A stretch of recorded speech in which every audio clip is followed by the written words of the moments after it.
Olá, seja muito bem-vindo, seja muito bem-vinda ao Espaço Capitão aqui do canal Roda de Proa, 21ª aula. Enquanto a Marinha não libera o gabarito final do exame de capitão amador de outubro de 2022, eu trouxe algumas questões dessa prova para que a gente possa resolver juntos. Meu nome é Sérgio Cosentini, sou instrutor náutico habilitado como capitão amador e você está no canal Roda de Proa, um canal de conteúdo exclusivamente náutico. Então vamos lá, vamos ver essas questões do segundo exame de 2022 para capitão amador. Eu inicio pela questão número 9. Uma navegante, ao fazer uma aterragem com uma embarcação dotada de radar, realizou a medida da distância ao litoral. Essa medida indicou 40 milhas náuticas de distância ao navio. Ao comparar essa medida com a posição GNSS, o GPS,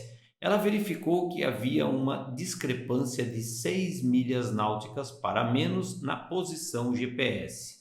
Ambos os equipamentos estão em perfeito funcionamento. A que se deve essa discrepância? Alternativa A: ao efeito da superrefração, que aumenta o alcance do radar em condições especiais da atmosfera. Essa afirmativa, apesar de correta, ela não tem relação com a situação apresentada no enunciado. A superrefração ela ocorre com certa frequência nos trópicos, onde massas de ar quente sopram sobre as correntes oceânicas mais frias, dando um alcance maior para o radar. Alternativa B: ao ajuste indevido do radar pelo excesso de ganho, que distorce e borra a imagem apresentada na PPI quando ajustado em excesso. Com o ganho excessivo, o contraste entre os ecos e o fundo da tela do radar é reduzido e, com isso, dificulta a observação do radar. Essa afirmativa também está correta, mas da mesma maneira que a primeira, não tem absolutamente nada a ver com o enunciado da questão. Alternativa C: a acurácia em distância dos radares, que fica prejudicada em até 60% em condições de umidade elevada, mormente em nevoeiros. De fato, em nevoeiros intensos, aqueles com visibilidades inferiores a 100 metros, o alcance do radar pode ficar diminuído em até 60%. Mas a exemplo das outras duas alternativas, essa também não tem absolutamente nada a ver com o enunciado da questão. A gente pode notar que em momento nenhum é falado sobre nevoeiro. Então, a alternativa C também está descartada. Alternativa D: ao ajuste indevido do GPS, pois a acurácia em distância dos radares é elevada. Essa também é uma alternativa que está descartada. Nós não vamos fazer nenhum tipo de ajustes no GPS. Ainda mais no enunciado, ele diz o seguinte, que ambos os equipamentos estão em perfeito funcionamento. Então, a alternativa D também está descartada. Restou-nos então a alternativa E, que diz o seguinte: as terras mais para o interior, que geralmente são mais altas que as linhas de costa. Eu vou tentar explicar essa alternativa E lançando mão de um desenho bem simples, onde nós temos a curvatura terrestre, uma embarcação, e aqui o continente. Vamos traçar uma linha que representará a distância radar. Somente com essa linha já é possível notar que a linha da costa é mais baixa, esse é um dos fatores que determinam essa diferença, e a outra é a própria curvatura terrestre. Quando nós medimos essa distância da embarcação até a linha da costa, utilizando, por exemplo, o GPS, nós notamos que para uma distância de aproximadamente 40 milhas, essa diferença ela é da ordem de 6 milhas. Se essa distância fosse de 50 milhas, essa diferença sobe para 10 milhas. Já com uma diferença menor, 30 milhas, essa diferença aqui ela cai para 2 milhas. Então, quanto mais próximo a embarcação estiver do continente, menor é essa diferença. Mas, de qualquer forma, a aterragem utilizando o radar é sempre muito prudente a utilização de outro equipamento auxiliar. Além do GPS, pode ser usado o ecobatímetro. E aí nós vamos fazendo sondagens com as profundidades e comparando essas profundidades com as registradas na carta náutica. Alternativa correta, letra E. Na aula número 19, eu menciono sobre a aterragem utilizando o radar e falo exatamente dessa situação das terras do interior serem mais altas que a linha da costa a partir do 14º minuto. Então faça uma revisão, porque assim você fixa melhor esses conceitos e se aparecer na próxima prova, você já está bem preparado. Vamos para a próxima questão. Dentre os métodos de obter uma posição da embarcação apresentados abaixo, qual o que obtém uma posição mais precisa? Essa é uma típica questão do exame de mestre amador, tanto que na aula número 24 nós resolvemos uma questão muito semelhante a essa. Então vamos lá, vamos listar por ordem de precisão. Iniciamos a listagem pelo método da distância radar e a marcação visual. Então esse é o método mais preciso. Comparando aqui nas nossas alternativas, nós já temos a alternativa A, distâncias radar e marcações visuais. Então essa aqui já é a alternativa correta. Vamos continuar. O segundo método mais preciso consiste no cruzamento de distâncias radar. Veja que aqui está em ordem. Olha a alternativa B, cruzamento de distâncias radar.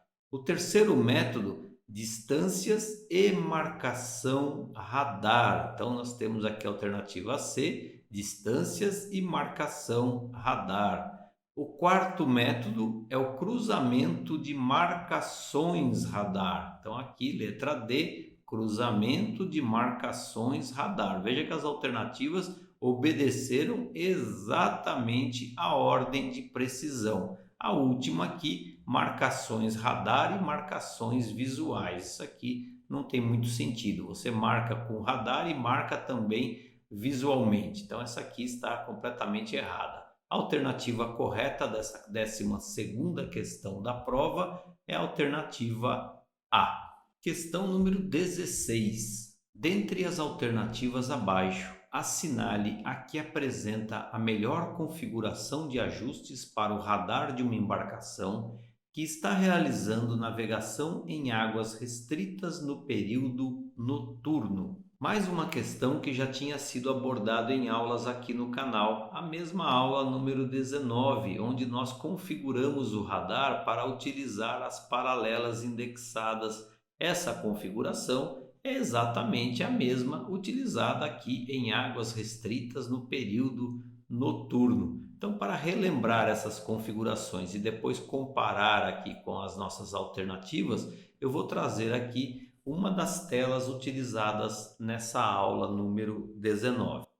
Com a tela do radar exibida, nós podemos ver quais são os melhores ajustes para uma navegação segura em águas restritas. Eu inicio com a banda X. O radar operando em banda X, ele tem o seu alcance sacrificado. Em contrapartida, melhora-se a qualidade da imagem e quando utilizando radar em banda X e uma range, uma escala curta, nós temos um melhor poder de discriminação em distância, pois estamos utilizando pulso curto. Outro ponto importante é o modo de apresentação do radar. Nós estamos utilizando o modo NORTAP. No modo NORTAP, o radar está estabilizado, ele recebe as informações de um GPS ou de uma agulha giroscópica e com isso o norte verdadeiro está sempre voltado para cima. Outro controle muito importante em águas restritas é o Relative Motion, o RM. Dessa maneira, eu tenho uma interpretação do movimento dos alvos em relação à minha embarcação de uma maneira muito mais eficaz e segura. Voltando para a questão da prova, nós temos como alternativa correta a alternativa B, radar no modo NORTAP, movimento relativo, o RM, radar em banda X, pulso curto. Alternativa correta, bravo. 17ª questão. Quanto às EPIRBs, assinale a alternativa correta. Alternativa A. Pertencem ao sistema GPS e são capazes de informar com precisão a posição de distress aos satélites do sistema. Está completamente errado, pois as EPIRBs não pertencem ao sistema GPS. Alternativa B. São o principal recurso do GMDSS para localização por aeronaves e navios de busca e salvamento. O principal recurso para localização de uma embarcação por aeronaves e navios de busca são o transponder SART. Então, a alternativa B também está errada. Alternativa C. São rastreáveis por radares na banda S e na faixa de 5 MHz. Essa alternativa está completamente errada. Alternativa D. São transmissores de emergência que permitem a comunicação por voz via sistema Inmarsat. As EPIRBs são sim transmissores de sinais de emergência, mas não permitem a comunicação por voz e muito menos utilizando o sistema Inmarsat. Por último, a alternativa E, operam na frequência de 406 MHz e se comunicam com os satélites do sistema COSPAS-SARSAT. Essa questão é mais uma questão que já tinha sido abordada aqui no canal na aula número 16 sobre GMDSS. E sim, as EPIRBs transmitem os sinais na frequência de 406 MHz e fazem parte do consórcio COSPAS-SARSAT. Alternativa correta, letra E. A 18ª questão dessa prova diz o seguinte: qual ou quais faixas de frequência de comunicação rádio, fonia e DSC o GMDSS estabelece como obrigatória para uma embarcação que navegará no limite de 150 milhas náuticas? Área A2. Essa questão é mais uma que nós já tínhamos abordado o assunto em aulas aqui no canal, a aula 16 sobre GMDSS. Trazendo a dotação dos equipamentos para a área A2, o GMDSS obriga que embarcações navegando nessa área precisam ter a bordo rádios VHF, tanto fixo quanto portátil, além do rádio MF, média frequência, SSB com DSC. Portanto, a alternativa correta para essa questão é a alternativa C.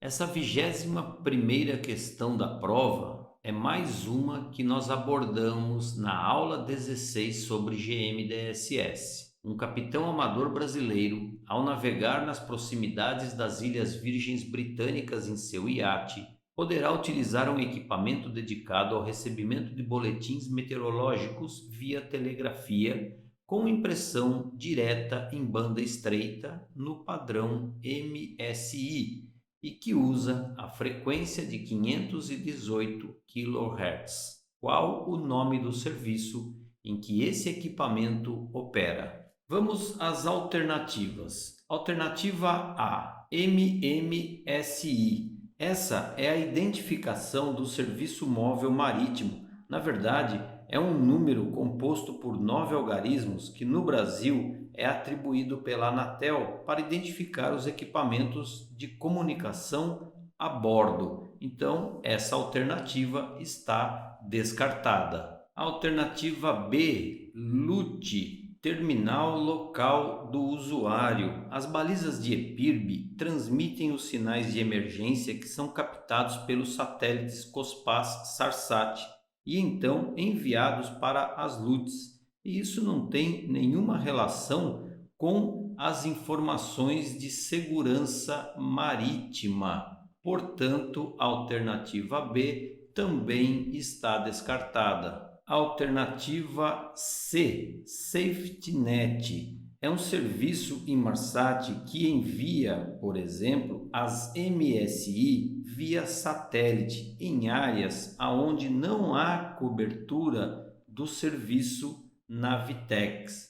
Portanto, essa alternativa também não atende, por exemplo, a telegrafia com impressão em banda estreita que usa frequência de 518 kHz. Alternativa C também está descartada. Alternativa D, WMO. Essa é apenas a sigla da Organização Meteorológica Mundial. Então essa alternativa também está descartada. Restou-nos, portanto, a alternativa E. O sistema Navitex transmite informações relevantes para todos os tamanhos de navios dentro das regiões estabelecidas. É um sistema internacional de radiodifusão que opera na frequência única de 518 kHz. O sistema Navitex transmite avisos rádios, boletins meteorológicos de rotina, além de informações urgentes de segurança. Portanto, a alternativa correta para a questão número 21 é a alternativa E. Essa questão 22 é uma questão típica de provas de arrais ou mestre amador.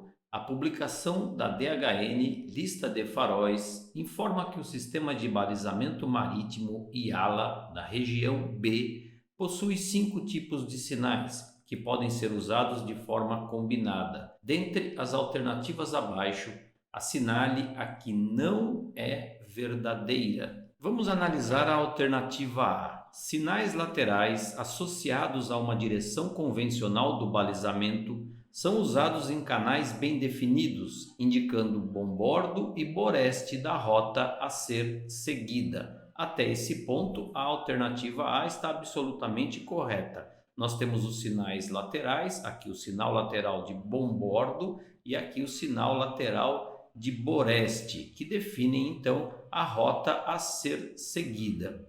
Quando um canal se bifurca, um sinal lateral modificado pode ser usado para indicar a via preferencial. Está também correta essa afirmativa. Nós temos os sinais laterais modificados indicando canal preferencial. Qual é a modificação que os sinais laterais têm? A faixa. Então, a boia verde ganha uma faixa larga encarnada e a boia encarnada ganha uma faixa larga verde. Canal preferencial a boreste, canal preferencial a bombordo. A alternativa A está correta. Vamos para a alternativa B. Sinais setoriais, cujo emprego está associado ao da agulha de navegação e que indicam o setor onde se poderão encontrar águas perigosas à navegação. Os sinais que estão associados às direções norte, sul, leste, oeste são os sinais cardinais. E aqui está dizendo sinais setoriais. Portanto, a alternativa B é falsa. Vamos para a alternativa C. Sinais de perigo isolados são usados para indicar perigos isolados de tamanho limitado, cercados por águas navegáveis. A afirmativa está correta. As boias de perigo isolado, faixas horizontais pretas e encarnada, no top 2 esferas negras, luz quando houver, branca. A alternativa C está correta. Vamos para a alternativa D. Sinais de águas seguras são usados para indicar que em torno da sua posição as águas são navegáveis, tais como os sinais de meio de canal ou sinais de aterragem. afirmativa também está correta. Águas seguras, faixas verticais, brancas e encarnadas.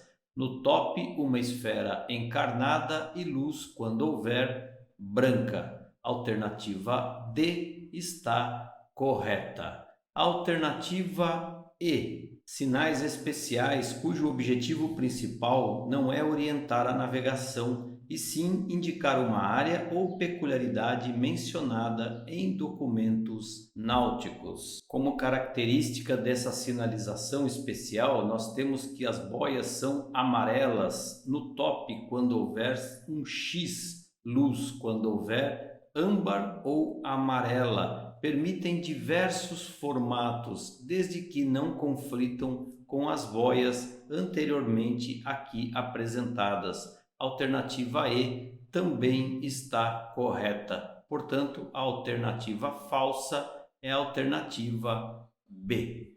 Questão número 24. Sobre as cartas náuticas convencionais impressas em papel e publicadas pela DHN, assinale a opção correta. Essa também é uma questão de mestre amador. Inclusive, na aula número 8 do Espaço Mestre Amador, eu falo exatamente sobre a importância da escala na carta náutica. Então, vale a pena você conferir essa aula para ficar antenado nesse assunto. Alternativa A. As cartas náuticas com escala de 1 para 150.000 possuem menos detalhes do que as cartas náuticas com escala de 1 para 500.000. Alternativa errada. Quanto menor for o denominador, maior é a escala. Portanto, mais detalhes essa carta possui. Então, essa alternativa está errada. Alternativa B. Como norma de navegação, deve-se navegar na carta de menor escala. É exatamente o contrário. Como norma, nós temos que procurar as cartas de maior escala, pois o que nós queremos são mais detalhes. Portanto, a alternativa B está errada. Alternativa C. Em uma carta de projeção de Mercator, a escala de longitudes é variável. A escala de longitudes é sempre constante. A escala de latitude é que é variável em função das latitudes crescidas. Alternativa C está errada. Alternativa D. A escala natural da carta náutica só é verdadeira ao longo do meridiano de referência. Está errada também, é ao longo do paralelo de referência. Se você tem dúvidas sobre isso, não deixe de assistir essa aula onde eu falo da escala natural da carta náutica. Alternativa D também está errada. Nos restou então a alternativa E, que é, por sinal, muito óbvia. O navegante deve evitar confiar cegamente na carta náutica e ser capaz de avaliar a confiança que ela pode inspirar. Alternativa correta. Para encerrarmos essa aula, a 35ª questão dessa prova foi sobre maré, bastante abordada aqui no canal. Depois eu deixo a aula correta para você poder conferir. O capitão amador Paulo, demandando um porto às 11h35, deseja determinar a altura de maré e, para isso, necessitará usar os elementos das tabelas abaixo. Para iniciar a resolução dessa questão, nós vamos começar trabalhando com a tabela 1. Essa tabela, nós temos dois argumentos de entrada. Primeiro, o intervalo de tempo e depois, duração de enchente ou de vazante. Tudo começa, obviamente, pelo instante considerado do exercício. 11h35, é exatamente o instante que nós queremos calcular a altura de maré. Eu preciso saber agora qual a pré-mar ou a baixa-mar mais próxima desse horário, utilizando a tábua de marés fornecida. E aqui nós vamos encontrar que 13h35 nós temos uma pré-amar de 2 metros. Então, esse aqui é o horário que nós vamos utilizar como referência. Muito bem, preciso saber qual é a diferença de tempo entre esses dois horários.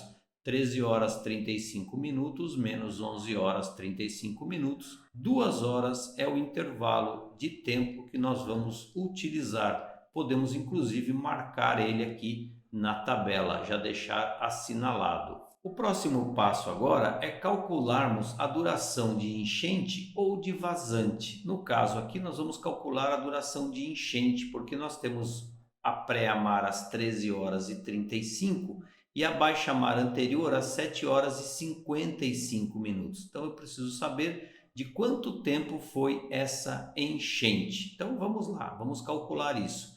13 horas e 35, a pré-amar, menos 7 horas e 55 minutos, quando ocorreu a baixa-mar. O nosso ΔT, 5 horas e 40 minutos, que é exatamente o argumento de entrada que nós vamos entrar aqui na tabela para obtermos agora a fração de amplitude igual a 28. Esse valor é um dos argumentos de entrada para a tabela 2, que é o próximo passo do exercício. Com a tabela 2 em mãos, já vamos assinalar a nossa fração de amplitude, exatamente 28, para não ter confusão. Então você já pega esse hábito, já deixa marcado na tabela, que assim você não se confunde mais. Agora nós precisamos calcular a amplitude, que é o segundo argumento de entrada dessa tabela. A amplitude nada mais é do que o quanto variou entre a pré-amar e a baixa-mar. Então nós temos aqui uma pré-amar de 2 metros às 13h35 e uma baixa-mar de 0 metros às 7h55. Então calculando isso aqui, muito simples, nós temos 2 metros menos 0 da baixa-mar, portanto a nossa amplitude, o ΔH, foi de 2 metros. Com esse valor, nós vamos entrar na tabela com 2 metros e com 28 de fração de amplitude. Cruzando esses dois valores, nós vamos obter aqui uma correção de altura de 60 centímetros ou 0,6 metros. E o que fazer então com esse valor de 60 centímetros? Essa é uma parte muito importante do exercício, porque nós vamos ter que fazer uma interpretação. Eu tenho que pegar a pré-amar ou a baixa-mar mais próximo do instante considerado, das 11 horas e 35. Isso vai ocorrer às 13h35, que é uma pré-amar, ou seja, nesse horário a maré atinge o estofo da pré-amar com 2 metros. Muito bem, da tabela 2 nós retiramos a correção da altura de 60 centímetros, 0,6 metros. Como nós queremos saber a altura de maré 2 horas antes da pré-amar, eu tenho que fazer o quê? 2 metros, que é o valor da pré-amar, menos 60 centímetros. Por que menos? Porque eu quero saber a altura da maré 2 horas antes dela atingir os 2 metros. Então aqui eu tenho que às 11 horas e 35 a maré estará com 1,40 m. Alternativa correta, letra E. Se você deseja ter sucesso na prova de capitão amador, a minha dica é que você inicie seus estudos o quanto antes. Quanto mais tempo você dispor até a data da próxima prova, tanto melhor. Você pode estudar sem pressão do tempo. Você pode estabelecer uma rotina de estudo e isso é muito importante. Desejo a você bons estudos, bons ventos, um grande abraço e nos vemos na próxima aula. Até lá!